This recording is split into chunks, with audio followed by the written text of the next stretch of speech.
mostrar los audífonos.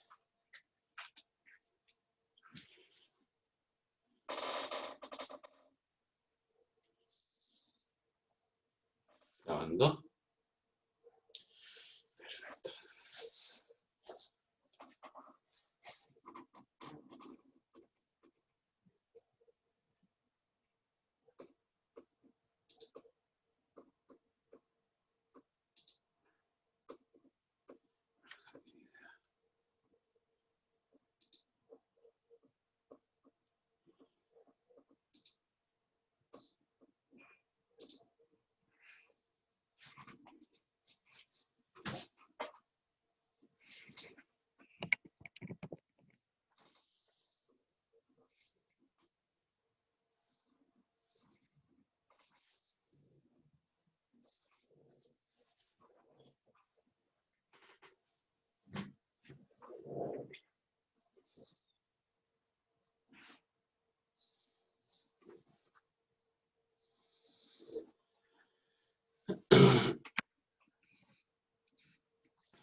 ¿No?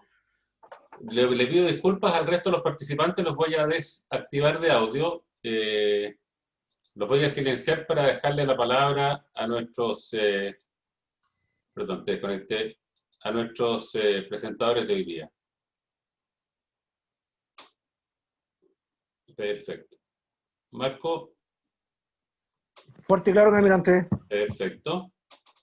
Ya, Francisco, ¿estás conectado? Ah, no, te desconecté, parece, ¿no? Ahí sí. Me apuré mucho.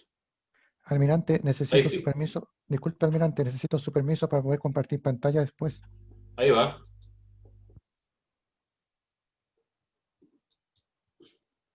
Ahí está autorizado. Prueba, por favor. No, no me resulta, ¿No? almirante, no. Entonces vamos a poner a varios. Ahí. Ahí sí. Ya. Disculpe, voy a probar con su permiso. Prueba nomás, por favor. Ahí está. Perfecto. Fuerte y claro. Va. Ya. Bueno, bienvenidos a nuestros amigos que están hoy día en el conversatorio organizado por el Museo Marítimo Nacional con motivo de nuestras fiestas patrias y especialmente motivados porque esta es una fecha que todos celebramos y casi nadie sabe por qué. De hecho, no es la independencia nacional, eso lo sabemos los que estamos más metidos en el tema. Es el inicio de un proceso que culminó muchos años después. Así que voy a presentarles a Francisco de Almendrael, periodista dedicado a la historia. Él es integrante del Instituto Histórico José Miguel Carrera y tiene mucho interés en justamente el proceso de independencia. Y tenemos también por parte del museo a nuestro profesor Marco Fernández, Marco Antonio Fernández, quien es experto en historia marítima, lleva muchos años trabajando en el museo, haciendo investigación y, por supuesto, generando los guiones para nuestras diferentes salas de historia marítima. Así que sin más, más preámbulo, los dejo, por favor. Le doy la palabra al profesor Marco Fernández para que dirija este... Estoy como almirante, no es nada. Bueno. Francisco, si te parece, entonces puedes comenzar con tu presentación y les pediría, por favor, quien quiera hacer alguna consulta, basta que levante la mano, ya sea presencialmente a través de la pantalla o a través de las reacciones que se permiten en el sistema, para poder yo saber que quieren hacer alguna consulta y darles el audio pertinente. Francisco, la audiencia es tuya. Muchas gracias, almirante. Muy buenas tardes a las y los presentes. Primero que nada, quiero agradecer a todo el equipo del Museo Marítimo Nacional de Valparaíso, encabezado por usted, señor almirante, profesor Marco Fernández, y a todos quienes permiten que se pueda materializar esta importante conversación. Para mí es un honor porque es un tema que me apasiona, la independencia. Siempre se nos habla de la independencia de las campañas terrestres, la batalla de Maipú, la batalla de Chacabuco, la declaración de independencia que voy a abordar en su momento, pero muy poco se habla sobre las campañas marítimas o las operaciones que se desarrollaron en nuestras costas para la consecución de este objetivo. Disculpen, ¿me escuchan bien, cierto? Un poquito más alto, por favor, si Sí, puede. yo te escucho bien, Disculpen. Francisco. Perdón. Bien. Bien, sí, lo que pasa es que, perfecto. Pues bien, vamos a comenzar primero con la pregunta que muchos se están haciendo sobre qué se conmemora el 18 de septiembre, que viene en unas semanas más, perdón, en unos días más. ¿Ven la pantalla, cierto? Ahora sí.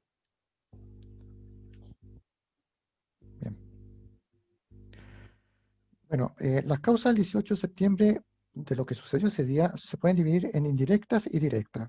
Las causas indirectas, en términos pedagógicos, tienen relación con la independencia de los Estados Unidos, la Revolución Francesa, la Ilustración y la expulsión de los jesuitas. En esto voy a ser muy breve porque no es como el tema principal. Y la causa directa que llevó al proceso de emancipación nacional es la intervención francesa en España. En ese año 1808, Francia había invadido España porque se había tomado Portugal. Cabe recordarte que Francia, el imperio de Napoleón I, había decretado el bloqueo continental contra Gran Bretaña y Portugal era un socio estratégico de Gran Bretaña. Por lo tanto, Napoleón, como venganza, decide ocupar Portugal. Pero por diversos motivos, Napoleón decide quedarse en España y mediante una ardid bastante simple se apodera de la corona española. El que tenía que asumir Fernando VII finalmente queda relegado como prisionero y el hermano de Napoleón I, José Bonaparte, asume como rey de España, un monarca francés en la península. Ahora bien, los españoles, por supuesto, no iban a aceptar un monarca francés en sus tierras. Por lo tanto, decían organizar una junta de gobierno en Sevilla, quiero decir. Y ahí entonces comienza la resistencia. Estas noticias que estoy comentando llegaron a América Española, ¿ya? Y por lo tanto, las colonias en América comienzan también a copiar, se puede decir, a replicar lo que estaba sucediendo, porque se entendió de que el poder se perdió con el monarca, se traspasaba entonces al pueblo, a la sociedad. En Chile la situación estaba bastante convulsionada para 1808. Asumió la gobernación don Francisco Antonio García Carrasco, un gobernador falto de tacto, lamentablemente su administración tuvo muchos hechos de corrupción y todo eso aceleró lo que pasaría después del 18 de septiembre. En 1810, en julio de 1810, asume como gobernador interino de Chile don Mateo de Toro y Zambrano, con 83 años de edad. Entonces, los grupos que en ese momento estaban imperando en Chile, los peninsulares y los criollos, estaban presionando al gobernador para que, en el caso de los peninsulares, no convoque a un cabildo abierto, porque sabían que a partir de eso se iba a constituir una junta de gobierno provisoria, y los criollos presionaban a don Mateo de Zambrano para que sí convoque un cabildo abierto y que sabían perfectamente que eso traería consigo una junta de gobierno. Pues bien, don Mateo de Zambrano accede a la petición del grupo más de los criollos y convoca el 13 de septiembre de 1810 a un cabildo abierto en este edificio que ustedes ven acá. Este edificio era el edificio del Tribunal del Consulado. ¿Ya? Esta fotografía 1890. Este edificio se encontraba en calle Compañía con Bandera de Santiago y es en este lugar donde el 18 de septiembre a las 9 de la mañana se llevaría a cabo este cabildo abierto. Las fuentes señalan que habrían sido convocadas unas 400 personas aproximadamente, 14 de ellas solamente del bando realista. Y don Mateo Torres Zambrano entrega simbólicamente el mando y tras 5 horas de sesión aproximadamente trae como consecuencia la constitución de una junta de gobierno provisoria, cuya misión principal sería administrar el país en ausencia de su majestad Fernando VII cautivo de Napoleón. Lo que ustedes ven acá son los integrantes que arrojó esta junta de gobierno. Don Mateo Torres Zambrano encabezando la junta como presidente, el obispo José Antonio Martínez Aldunate como vicepresidente, Fernando Márquez de la Plata vocal, Ignacio La Carrera, padre de los hermanos Carrera Verdugo, próceres de la independencia como vocal, Juan Martínez de Rosas, que representaba a la aristocracia de Concepción, Francisco Javier Reina, vocal, que era del bando realista, Francisco Javier Reina era del bando extremo opositor, Juan Enrique Rosales como vocal, José Gregorio Argomedo secretario, José Gregorio Argomedo, dicho sea de paso, años después, en 1823, va a ser el próximo primer presidente, quiero decir, de la Corte Suprema en nuestro país, y Gaspar Marín, secretario. En ningún momento de esta jornada se habla de independencia. Las tareas de la Junta de Gobierno fueron armar milicias para apoyar a la Junta que se encontraba en Buenos Aires, Allende los Andes, libertad de comercio, un tema no menor, porque justamente uno de los muros que existía en las finales de esta etapa en la administración colonial era la escasa libertad de comercio que se le daba a nuestro país. Y quizás la tarea más importante de todas, la constitución de un Congreso Nacional que se materializará al año siguiente, en julio, 4 de julio de 1811. Esas fueron las tareas principales de esta Junta de Gobierno. Y así se inició la Patria Vieja, pero no se habla de independencia, simplemente de un gobierno autónomo. De hecho, al finalizar la jornada del 18 de septiembre, se gritaba a viva voz, ¡Viva Fernando VII! ¿Ya? Porque se juraba lealtad al rey, pero el pueblo le hace como concepto político, administraba la gobernación de Chile en ausencia de su majestad.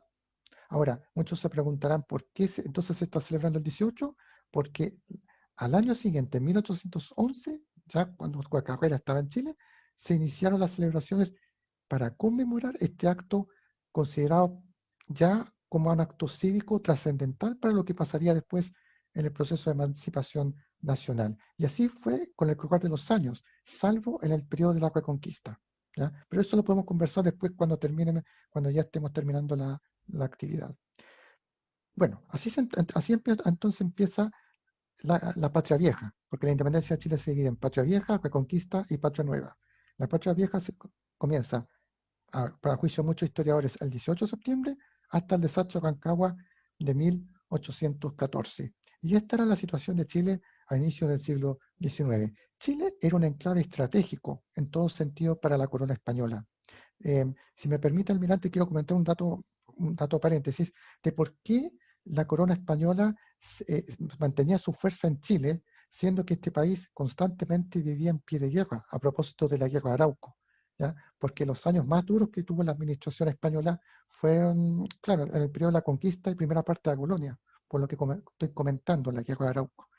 Porque si ustedes miran bien el mapa de Sudamérica, al norte está Perú, que era el virreinato del Perú. Y Chile servía como una suerte de muralla, como de barrera al virreinato del Perú. Por lo tanto, Chile era una suerte de, como dije antes, muralla al virreinato del Perú y constantemente mantenía fuerzas militares, especialmente en el sur, Valdivia, Chiloé, que eso se va a comentar en esta charla. Estratégicamente para España era importante nuestro país. En ese momento no existía el canal de Panamá, ¿ya? Entonces todos los buques que venían del Atlántico, desde Europa, tenían que atravesar el estrecho de Magallanes y pasar por aquí. Y era muy común en ese entonces las actividades corsarias y de piratas. Por eso constantemente tenían que mantener fuertes en las costas de nuestro país. Profesor Marcos, le cedo la palabra si quiere comentar algo, por favor.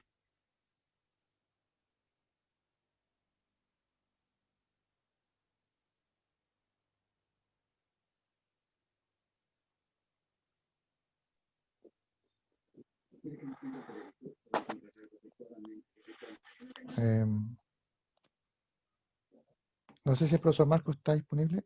Bueno, si no, continúo y hasta que el profesor Marcos se pueda conectar.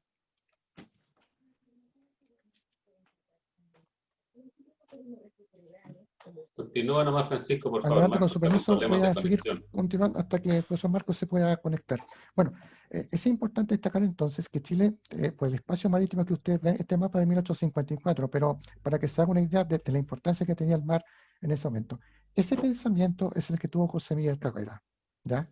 Desde un comienzo, cuando asumió el gobierno de nuestro país, ya en 1811 y ya en 1812, tenía claro que si Chile no dominaba el mar, era imposible pensar en una victoria en este proceso de independencia. Estaba claro de que si Chile no tenía una escuadra nacional, no tenía buques que pudieran hacer frente a la Armada Española, era imposible poder pensar en un proceso de emancipación. ¿Por qué se preguntarán ustedes? Por lo que mencioné antes, porque al norte estaba el Virreinato del Perú, que era el centro de operaciones madre que tenía la corona española en América. Ya lo estableció José Miguel Carrera en el reglamento, algo así estableció en el Reglamento Constitucional de 1812 de la importancia que tenía Chile a nivel geopolítico. Pero no tenía en ese momento una suerte de armada Chile, la propiamente tal, los patriotas quiero decir, no tenían una armada que pudiera hacer frente eventualmente a este tipo de campañas. Entonces, como en Chile no tenía una fuerza naval en su minuto, se organizó de manera un tanto improvisada, se puede decir, no por ello falto de coraje, una fuerza naval en Valparaíso para hacer frente a las fuerzas de Antonio Pareja. Hay que recordar que en la Patria Vieja se dio una suerte de sucesivas ofensivas desde el Perú, la primera de ellas encabezada por Antonio Pareja. Esto fue el 5 de abril de 1813. Entonces, gracias a ciertas gestiones se logró la adquisición de 2 mercantes de origen estadounidense para comenzar a constituir esta suerte de escuadra patriota, el Bergantín Portillo y la fragata Perla. ¿Me permite un minuto, Francisco? No sé si Marco está con audio ahora. Sí, por favor, ¿Marco? cualquier cosa me interrumpen. ¿Marco, estás con audio? No, parece que no. No, Dale nomás, no, Francisco. no sé si me escuchan o no, estoy con Sí, problemas, sí, lo no, escuchamos definitivamente. Perfectamente, Marco. perfectamente, profesor Marco, por favor, tiene la palabra. ¿Me, me escuchan bien? Sí, Se Perfecto. escucha fuerte y claro. Ah, qué bueno, estaba preocupado.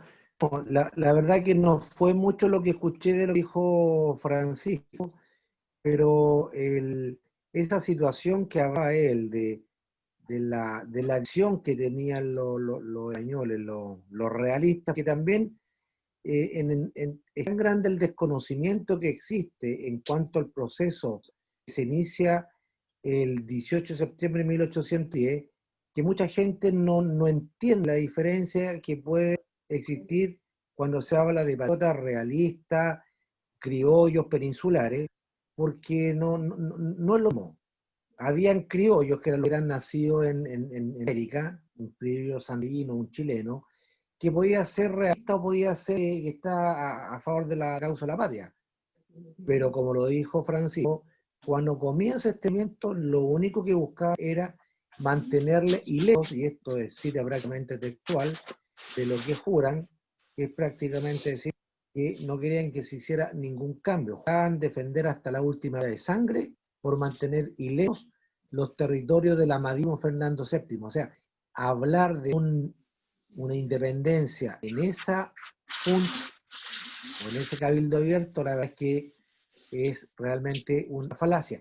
Sí, sea ese momento, este movimiento, que ya tomó un carácter prácticamente netamente emancipador, a llegar José Miguel Carrera de España, ella participó en diferentes batallas en la península, y sabía que la cosa estaba mal, o sea, que España lograra defender su territorio del ejército más poderoso del mundo en ese momento, es muy complicado, y por eso que viene, pide permiso al ejército español, se viene a América, a Chile, y se encuentra ya el proceso de la Junta de Gobierno, en la cual el padre era miembro, y él le dice que, papá, la causa es perdida. Y ahí ya comienza un proceso, sí podemos decir que es la primera parte de la independencia de Chile. Perfecto. Gracias, Marco. gracias, profesor. Sí, efectivamente, como dice el profesor Marcos, gracias a José Miguel Cabrera, de hecho, me sumo a lo que dice él, fue gracias a él que de alguna manera la mecha del proceso de independencia encendió, si se puede decir. Porque antes de eso, nunca se habló de emancipación propiamente tal, era mantener el orden, pero no someterse a un monarca francés. ¿Ya? Pero José Miguel Cabrera rompió todo eso y gracias a su gobierno este proceso se aceleró. Bueno, lamentablemente llegaron los sucesos de 1814 con el desastre de Rancagua, que marcó el fin de la Patria Vieja y el fin de todo intento de poder constituir, ¿no es cierto?, un Chile independiente. Hay que consignar un detalle, si me permite, profesor Marco y los presentes. En esta etapa de la Patria Vieja, no toda la sociedad estaba convencida del proceso. Hay que aclarar un par de cosas. Primero, el pueblo, los artesanos, el bajo pueblo, etcétera, no entendían por qué se estaba luchando. ¿Ya? Para ellos, esta lucha de 1810 a 1814, más bien era una lucha de los patrones contra, contra las fuerzas realistas por capricho, etcétera, etcétera, pero no entendían por qué se estaba luchando. Además, es una guerra prácticamente civil, porque el grueso de las tropas realistas eran chilenos, entre comillas. Bueno, fuerzas chilotas, si se quiere decir, fuerzas chilotas, fuerzas chilenas, pero no eran españoles propiamente tal. Tal vez, quizá el profesor Marco me corrija, y si es así, pido la disculpa al caso. La primera experiencia en que tenemos un enfrentamiento entre fuerzas propiamente realistas contra fuerzas patriotas es en Rancagua, cuando llegan los Talaveras desde España. Fuerzas experimentadas que ya tenían en el cuerpo las guerras napoleónicas y que se enfrentaron a las fuerzas patriotas aquel fatídico 1 de octubre de 1814. Que ya tenían la experiencia y por eso terminó un desastre de Rancagua. Eran fuerzas profesionales. Los patriotas tienen que irse al exilio, entre ellos José Miguel Carrera, pero José Miguel Carrera no se rindió, estaba convencido de que Chile tenía que ser independiente. Y como dije antes, en su cerebro, su mente estaba claro de que Chile tenía que tener una armada para poder librar esta reconquista, si se puede decir, para zafarnos del yugo español. Lamentablemente, José Miguel Carrera es exiliado dentro de Argentina y viaja a Estados Unidos a pedir ayuda. Lo recibe el presidente de los Estados Unidos, incluso, disculpen, estoy haciendo una síntesis, me estoy saltando varias etapas por tiempo. Entonces, Estados Unidos, José Miguel Carrera va a Estados Unidos y recibe ayuda del presidente James Madison. Se sostiene una entrevista con él, en el cual explica la situación que estamos viviendo y la necesidad de contar con unos buques para poder liberar nuestro país. Es así como el 26 de noviembre de 1816, zarpa una expedición que él encabeza con los siguientes buques: la Clifton, el Salvaje, la Davy y el Tupac Amaru. No sé, profesor, si nos puede contar un poco más en detalle sobre este importante hecho que lamentablemente poco se sabe.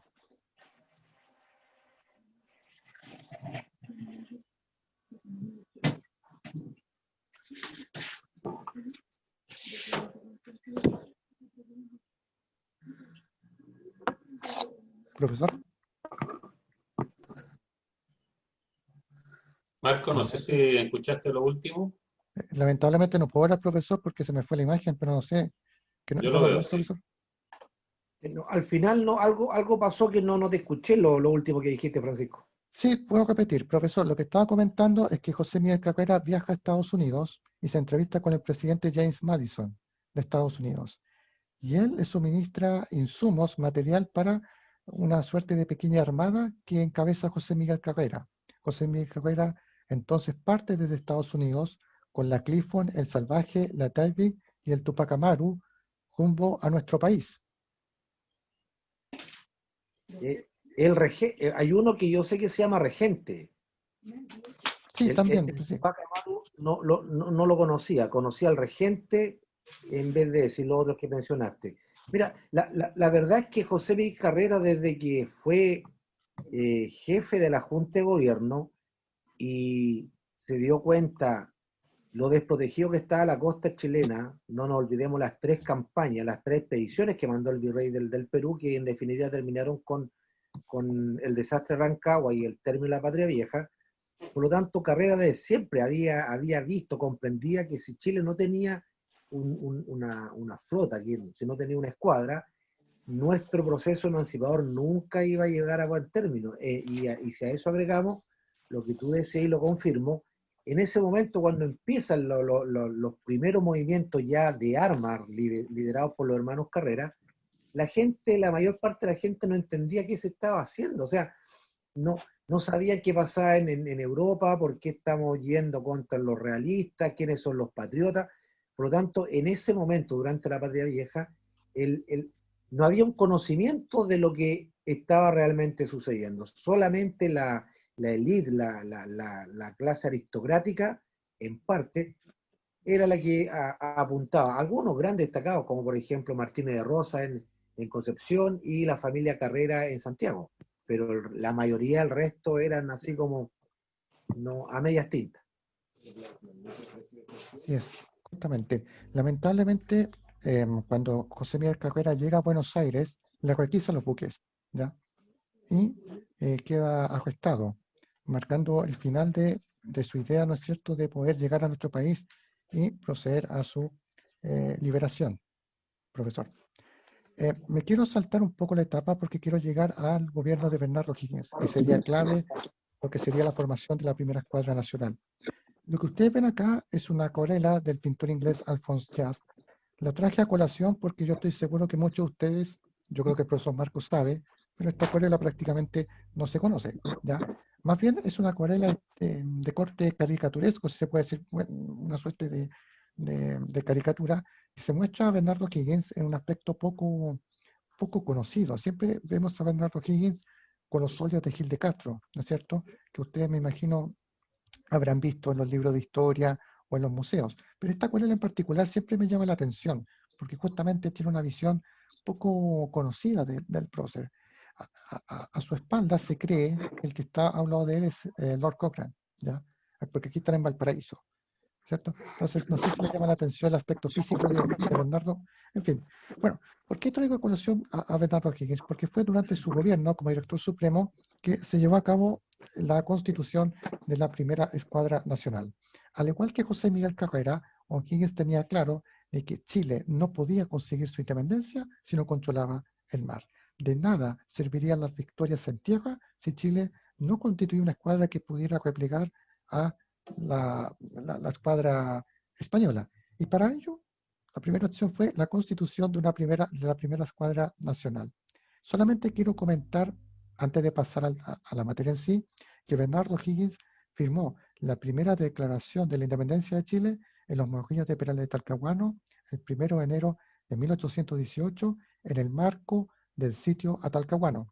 Hay que recordar que Talcahuano era un sitio realista por autonomía, de hecho era uno de los sitios más importantes que tenían los españoles en Chile, con Valdivia y Chiloé. De hecho, Talcahuano tenía una serie de fuertes, 8 aproximadamente, y Bernardo Higgins tenía la decisión de tomarse Talcahuano porque sabía que tomándose el puerto cortaba el paso de los suministros, de los refuerzos que llegaban desde el Perú hacia el puerto. Lamentablemente, O'Higgins fracasa en este sitio, pero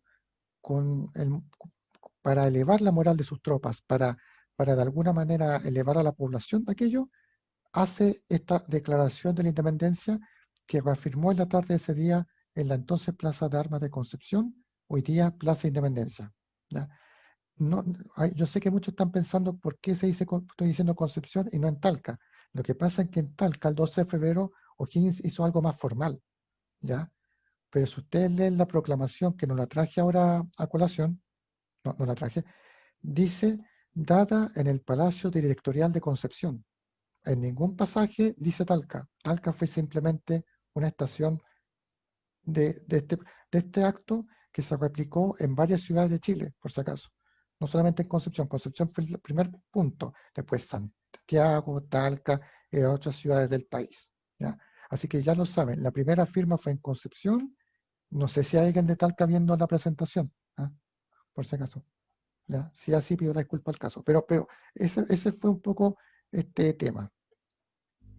Y para apoyar, para complementar lo que dice Francisco, no nos olvidemos que en ese entonces la independencia todavía no estaba asegurada. O sea, era para que O'Higgins comprometiera a los vecinos de Talca, de Concepción, de Santiago, porque todos sabemos muy bien de que la independencia de Chile recién se consolidó en Maipú. O sea, el decir de que Chile tiene su plena independencia el 12 de febrero de 1817, todavía falta paño que cortar. Podría aportar eso, Francisco. Sí, de todas maneras, es que estoy viendo la hora, por eso, por eso estoy haciendo un poco corto. Bueno, como dice el profesor Marcos, a ver, lo que pasó el 1 de enero, o lo que con esta sucesiva declaración de independencia, es un acto más político, ¿ya? Pero en la práctica, en lo que respecta a campañas militares, está muy lejos de terminar.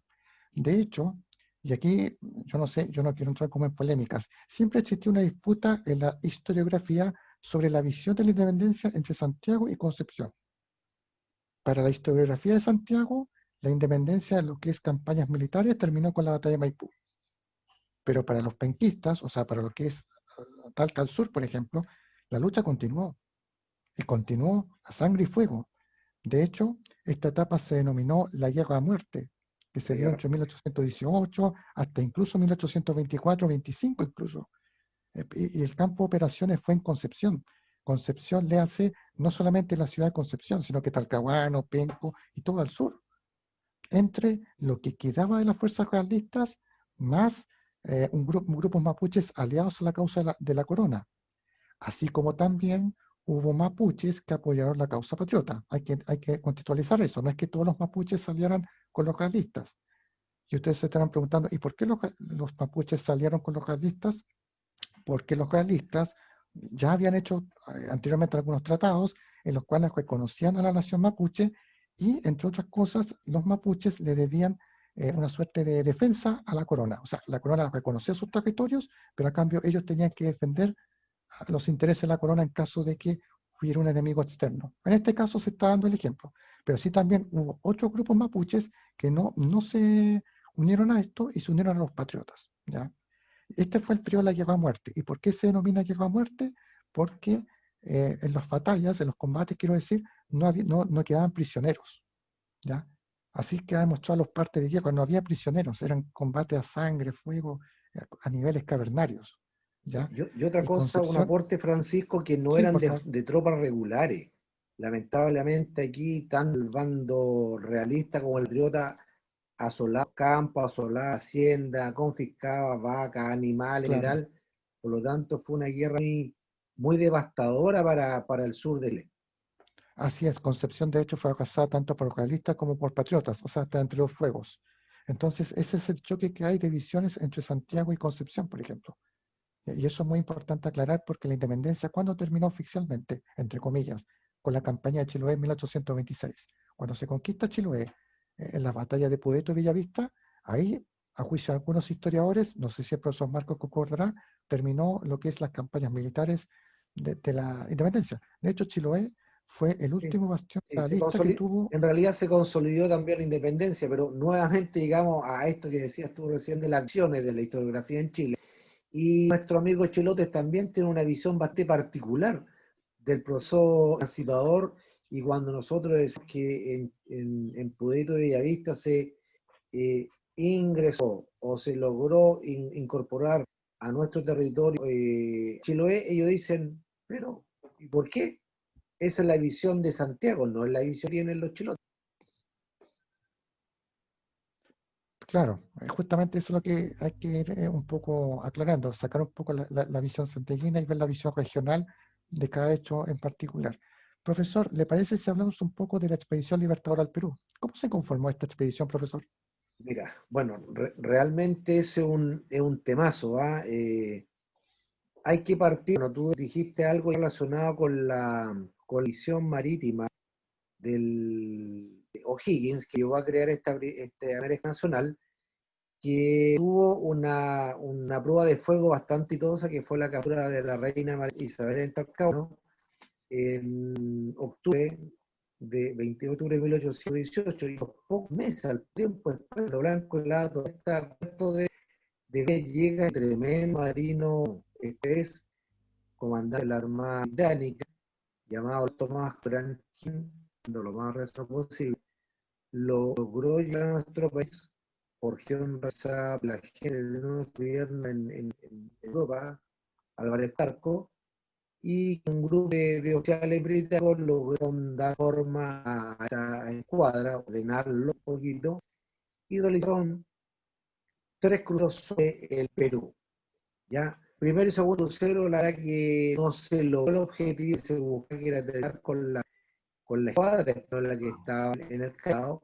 Por lo tanto, se ve necesidad de crear una tercera expedición, que es la expedición Toro del Perú, la cual la escuadra fue comandada por Lord Grant y el ejército fue mandado por el general Martín. Realmente es una empresa que para Chile en ese momento, en su año de historia, pero la magnitud llevaba mucho lo que de relación con la situación económica de Chile. Chile no tenía dinero, Chile es un reino dependiente con el Perú, y después de más de 100 años de guerra, la verdad que la situación económica era pésima. Sin embargo, Chile lo formó un ejército muy poderoso que fue transformado en 17 en 10, en 17 transportes, y al final llegan a Perú de una serie de situaciones que son muy largas, que principalmente estamos hablando de la parte de ejército.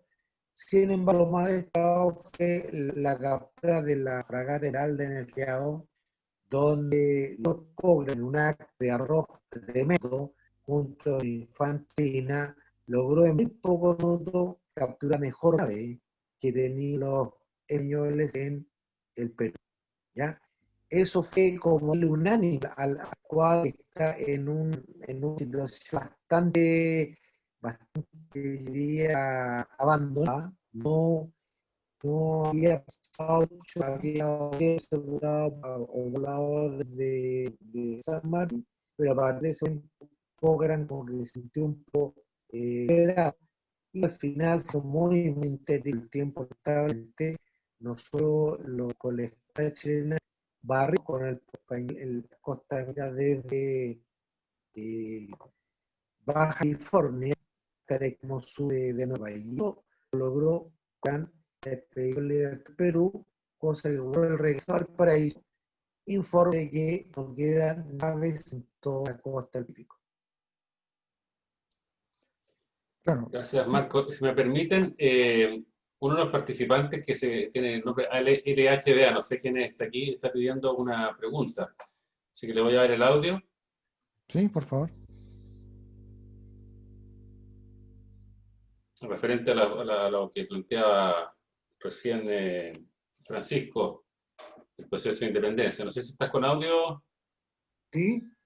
¿Seré yo a quien habla? No. Eres tú, efectivamente, que no sé con tu Porque había nombre, levantado. solamente LHBA. Sí, muy corto. Yo discrepo de lo que he escuchado en términos de quiénes eran los patriotas de la época, distintos de los realistas, presentes ambos en la primera junta de gobierno, y aquellos que eran los patriotas, también se les llamaba los exaltados.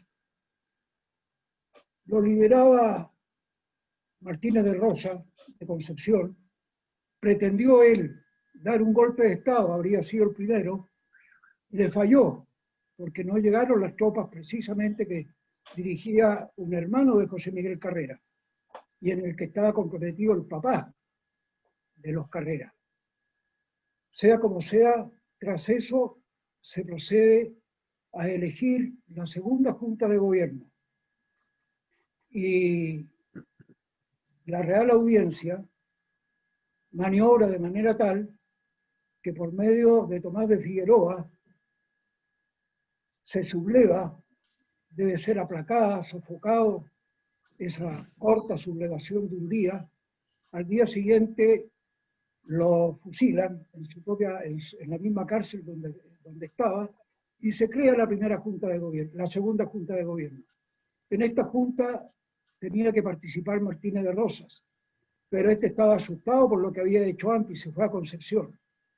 Y lo reemplazó otro teniente coronel.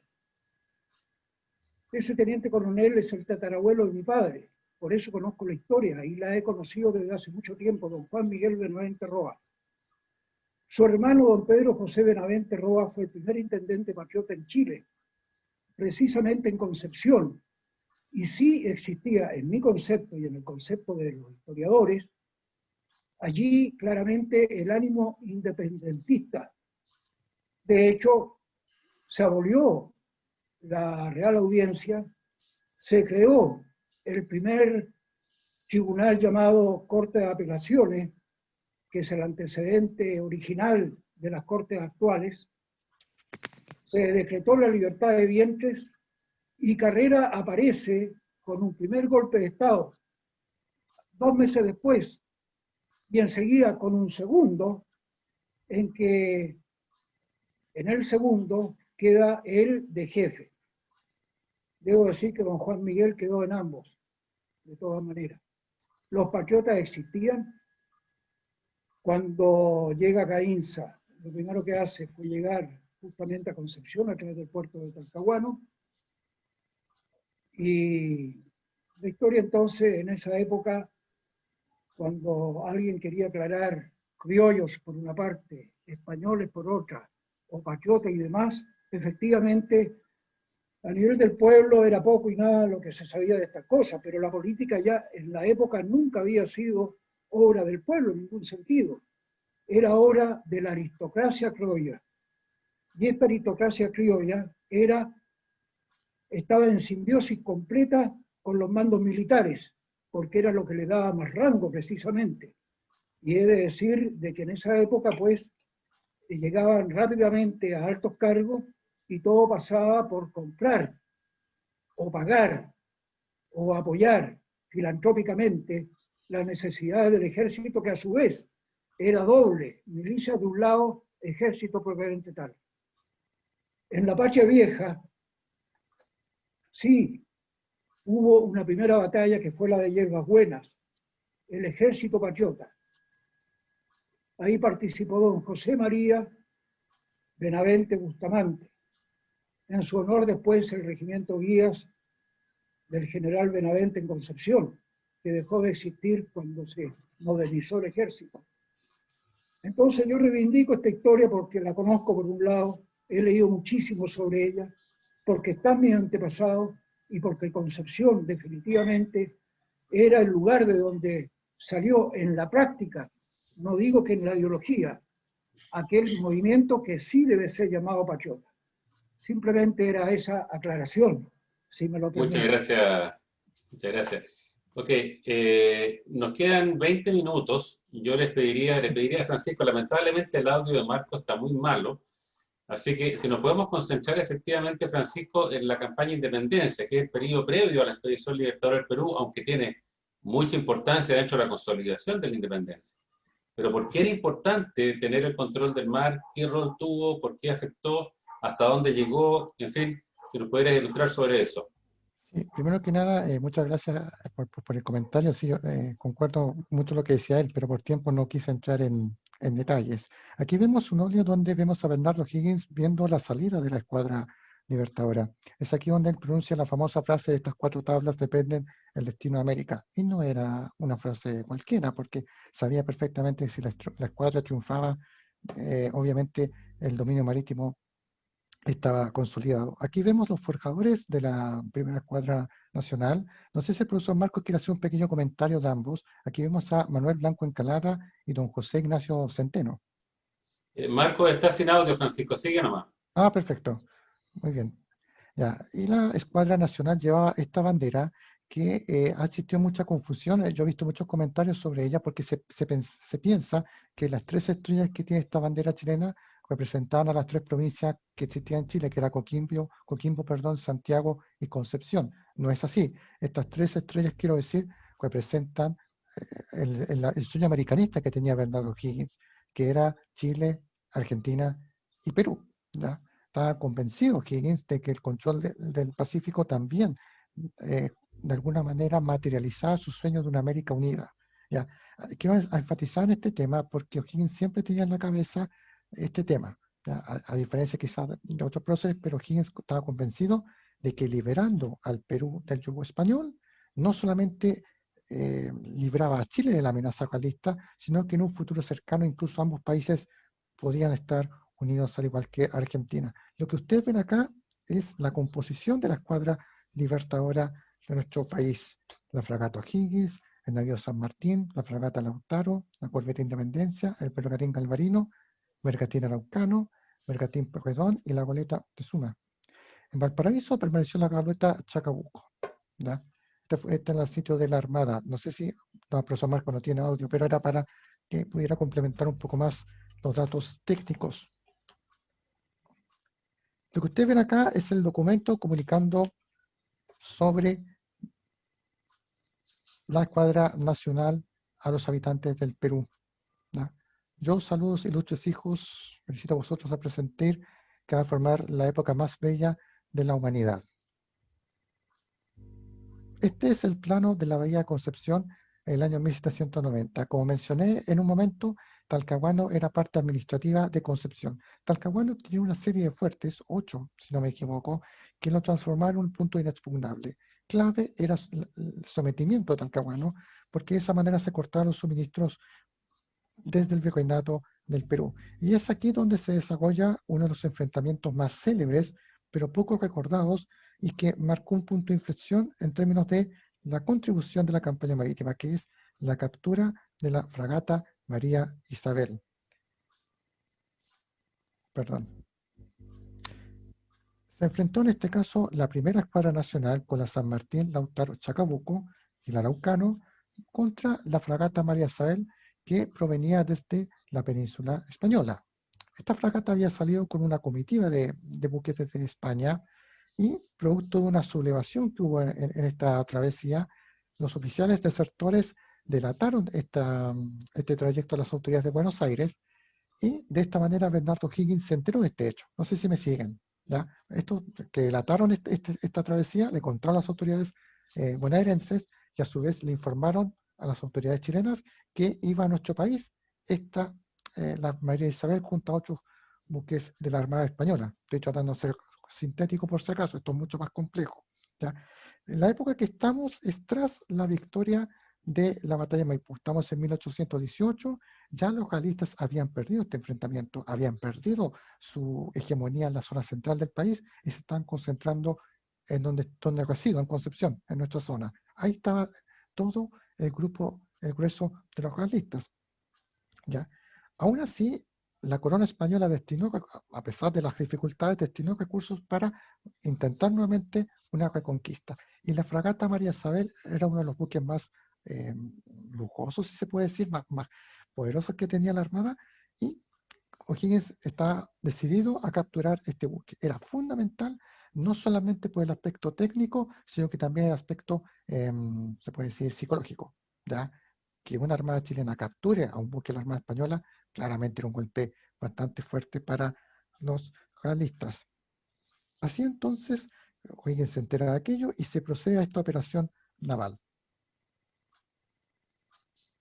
Gracias a la pericia de quien estaba al mando, Blanco Encalada, se logra la captura de la fragata en la fecha que están ahí, 28 de octubre de 1818, frente a las costas de Talcahuano. ¿Ya? Este óleo representa aquel enfrentamiento y la fragata María Isabel entonces pasa a ser parte de la Armada Nacional. Gritaron viva la patria, se procede un proceso de abordaje, quiero decir, perdón, me confundí, se da un proceso de abordaje, los patriotas capturan la fragata María Isabel, gritan viva la patria y a partir de este momento la María Isabel pasa a ser la O'Higgins, ¿ya? Es capturada y pasa a ser parte de la Armada de nuestro país. Es en esta etapa donde también, como dijo ya el profesor Marco, que alcanza a escuchar, es donde tiene amplia figuración la llegada de Lord Thomas Cochrane desde Gran Bretaña. Profesor Marco tiene audio, ¿no? ¿O sigo?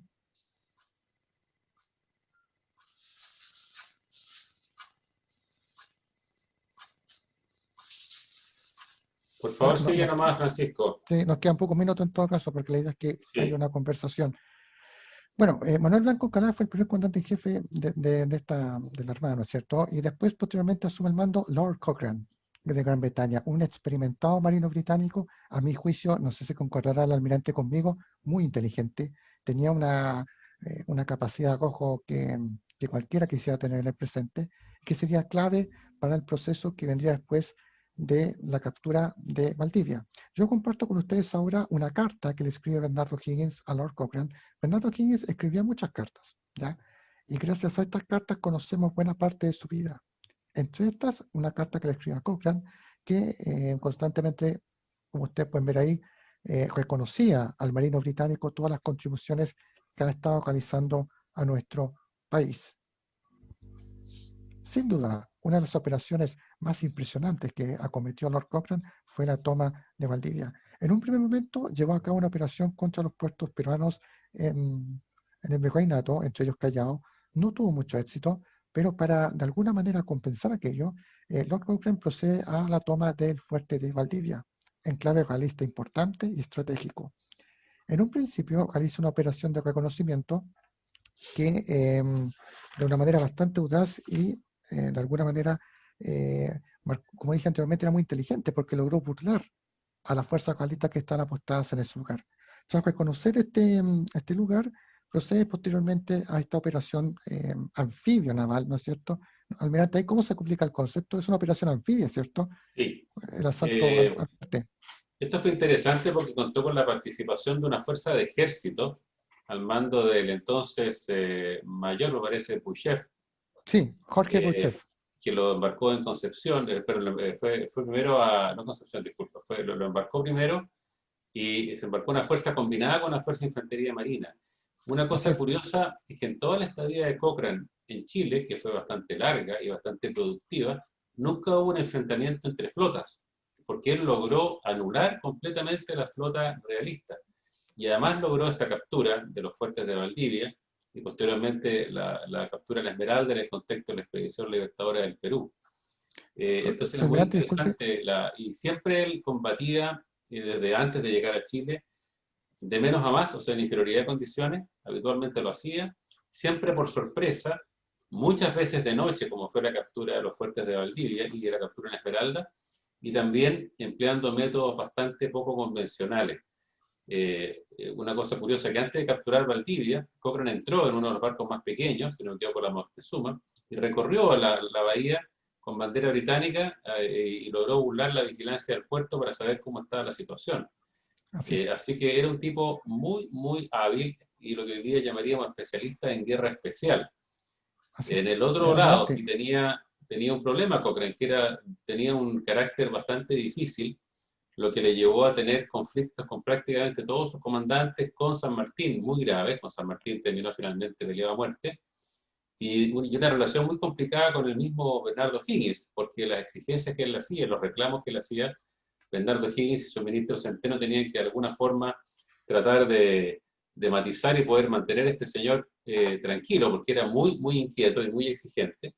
Y al así mismo es. tiempo, con justa razón, reclamaba la pasividad a veces de otros de los que participaban en estos esfuerzos. No en este caso Valdivia, que estaba a cargo, pero sí tuvo muchos problemas en este ámbito en la Expedición Libertadora del Perú.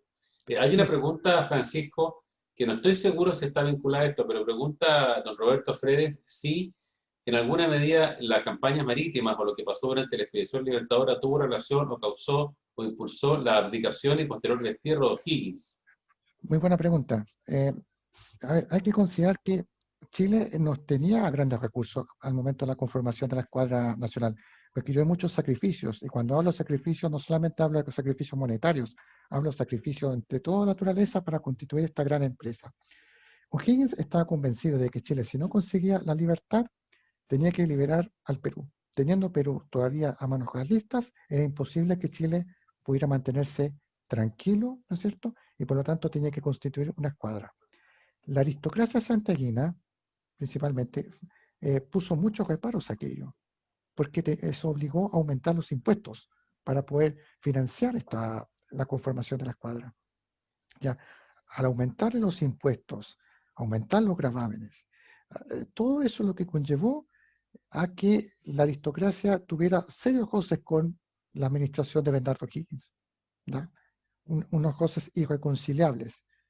Desde ese momento, a juicio de algunos historiadores, estoy opinando en base a lo que desarrollan algunos historiadores, comenzó el final de la administración de Bernardo Higgins, que su final tendría con su abdicación en enero de 1823.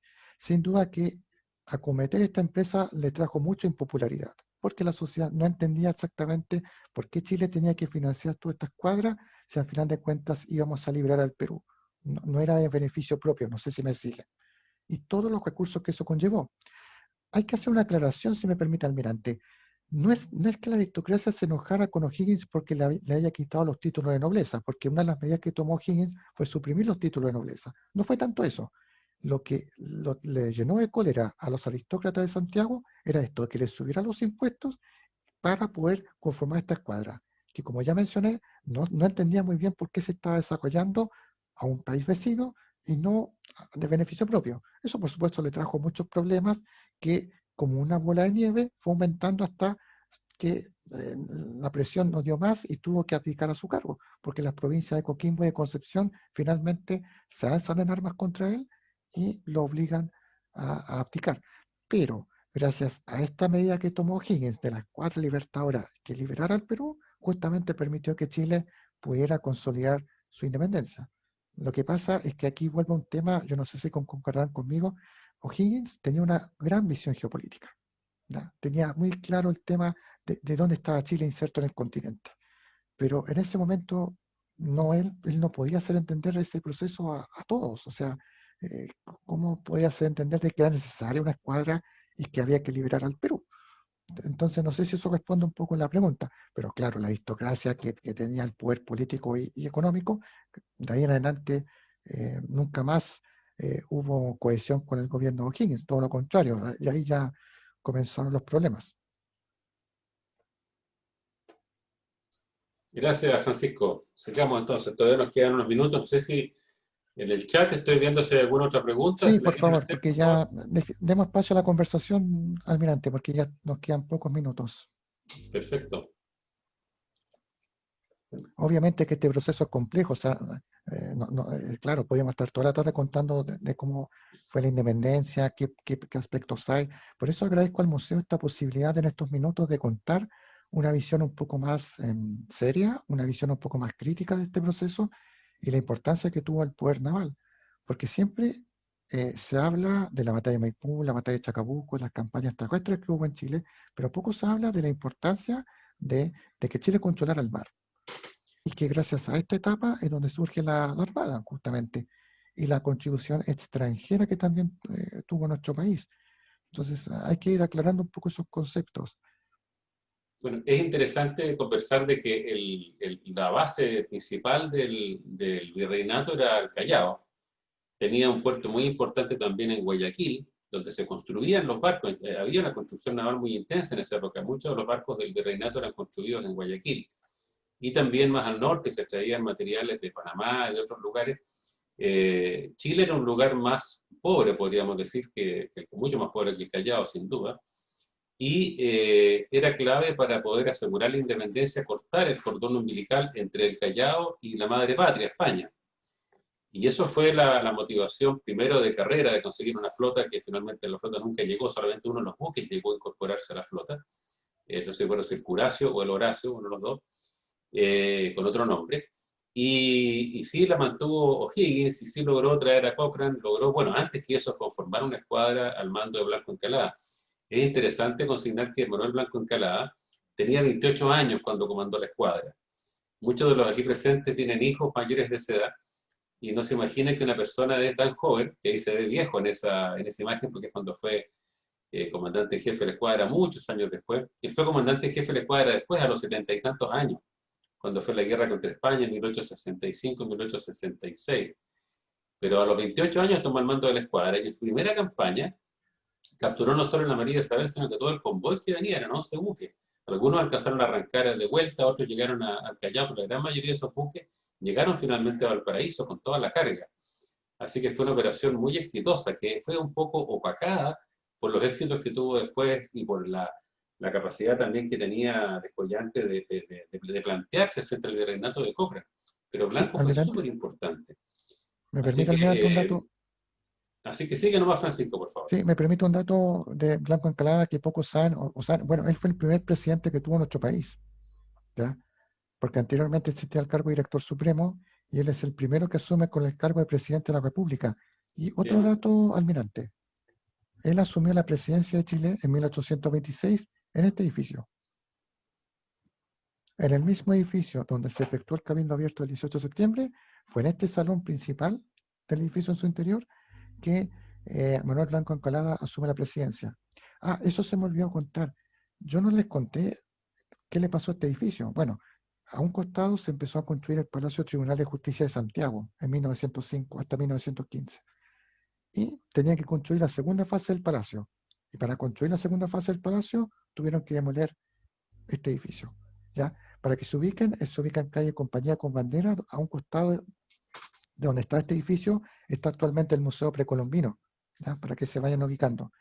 Y en la década del 20 se demuele este histórico lugar para construir la segunda fase del Palacio Tribunales de Justicia. Y lo único que queda en el presente es una reja con una placa que dice que en este lugar se produjo el amanecer de la patria y que ahí se desarrolló el Cabildo Abierto el 18 de septiembre.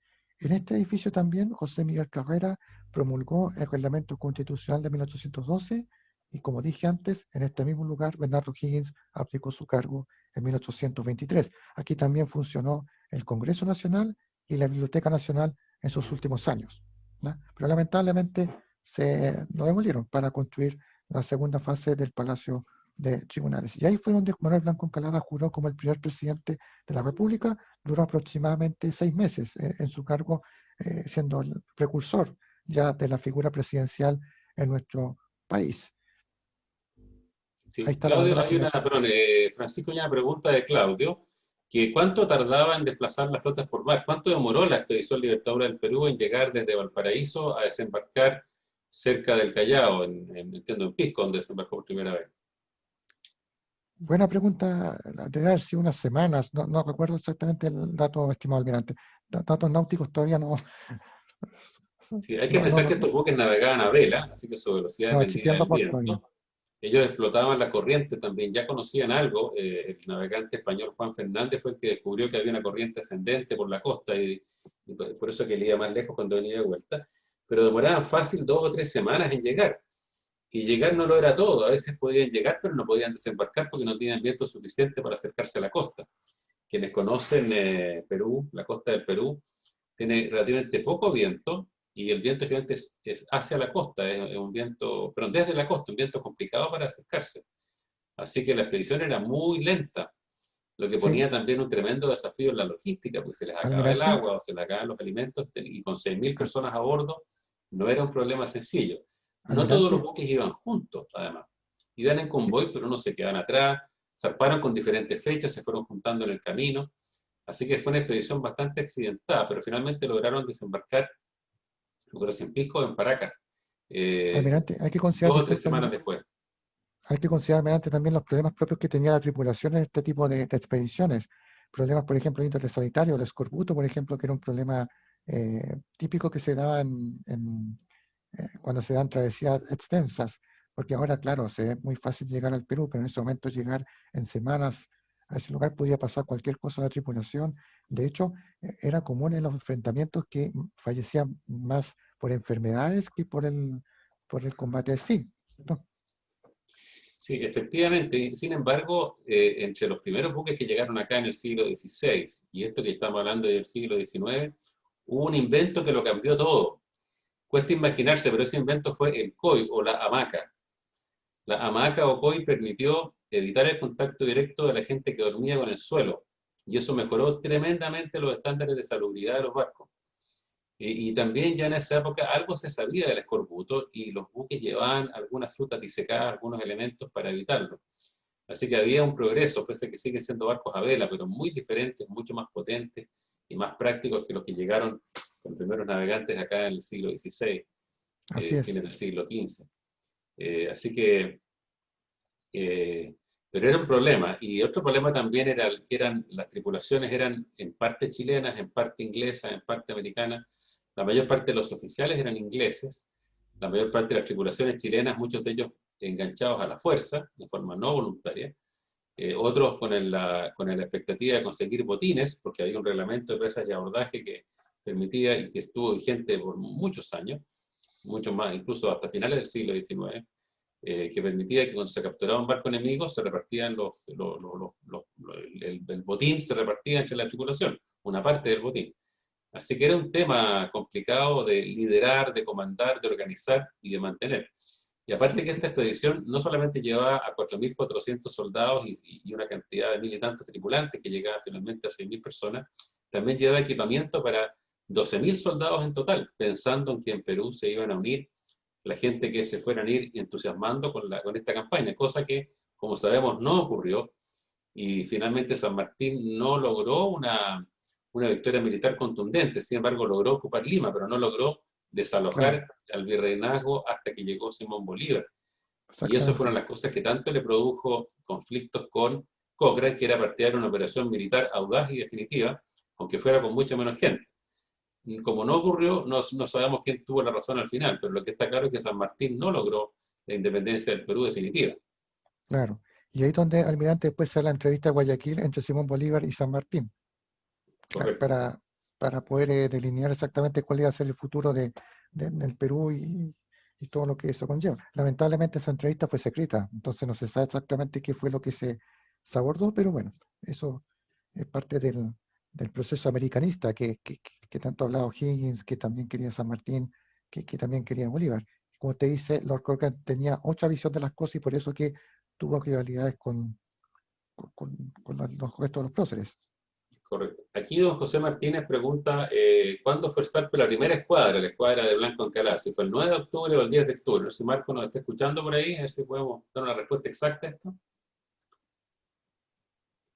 Bueno, la escuadra celebra el día de la escuadra el 9 de octubre. Hay una posible confusión por los registros que se llevaban, los bitácoras se hacían de mediodía a mediodía, entonces no está 100% claro, pero, o si alguno de los historiadores que están presentes me puede corregir, pero el día se celebra el 9 de octubre como el Día de la Escuadra y el Día del Salto de la Primera Escuadra Nacional. Y ahí es donde esa frase famosa de estas 4 tablas dependen los destinos de América, que rajuñando un poco en la literatura no está 100% claro si fue esa frase literalmente. Lo que está claro es que ese fue el sentido.